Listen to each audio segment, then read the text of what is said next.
Diriwayatkan bahwa saat mengandung beliau, usia ibunya sudah menginjak 60 tahun. Ada yang menyatakan bahwa pada usia 60 tahun tidak ada wanita yang bisa hamil lagi. Ibu beliau bernama Fatimah Syekh Abdullah Asy-Syamui. Setelah lahir, Syekh Abdul Qadir tidak mau menyusu saat bulan Ramadan, sehingga jika masyarakat tidak dapat melihat hilal penentuan bulan Ramadan, masyarakat menentangi ayah Syekh Abdul Qadir. Jika ayah beliau menjawab, "Hari ini anakku tidak menyusu," maka orang-orang pun mengerti bahwa bulan Ramadan telah tiba. Syekh Abdul Qadir Al-Jailani merupakan tokoh sufi paling masyhur di Indonesia. Nama lengkapnya Syekh Abdul Qadir Al-Jailani adalah Abdul Qadir Ibn Abi Sholih Abdullah Jangki Dasat Al-Jailani. Nama Al-Jailani merupakan penisbatan pada Jil, daerah di belakang Tarisbatan. Di tempat itulah ia dilahirkan.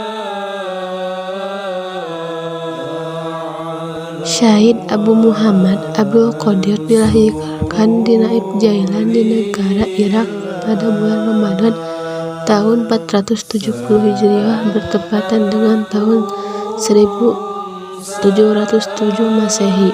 Ayahnya bernama Syahih, seorang yang takwa keturunan Hazrat Imam Hasan. Cucu pertama Rasulullah yakni putra sulung Imam Ali bin Abi Thalib dan Fatimah Az-Zahra, putri tercinta Rasul.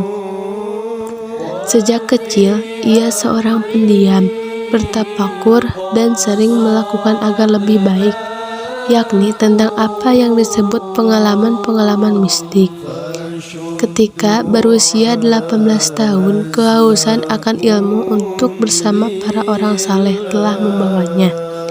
Kemudian, beliau digelari oleh Gausul Adham atau wali Gaus terbesar. Diriwayatkan bahwa menjelang keberangkatannya ke Baghdad, ibunya yang sudah menjanda membekalinya 80 keping emas. Di Baghdad, ia sering menyumpahi orang-orang yang berpikir serba ruhani dan berintim dengan mereka. Setelah menyelesaikan studinya, ia kian keras terhadap diri. Ia mulai mematangkan diri dari semua kebutuhan dan kesenangan hidup. Selama latihan rohaniah ini, dihindarinya berhubungan dengan manusia sehingga ia tak bertemu atau berbicara dengan seorang pun. Suatu peristiwa terjadi pada malam babak baru ini, yang diriwayatkan dalam bentuk sebuah kisah. Misalnya tentang bagaimana Nabi Isa alaihissalam digoda oleh iblis yang membawanya ke puncak bukit dan dari sana memperlihatkan kepadanya kerajaan-kerajaan duniawi dan dimintanya Nabi Isa menyembahnya jika ingin menjadi raja dari kerajaan-kerajaan itu. Versi pertama adalah mengisahkan bahwa suatu hari iblis menghadapnya memperkenalkan diri sebagai Jibril, bahwa ia membawa burak dari Allah Subhanahu wa Ta'ala. Versi kedua yaitu mengisahkan ketika sang Syekh sedang berada di rimba belantara tanpa makanan dan minuman untuk waktu yang lama. Sang Syekh meredakan dahaganya.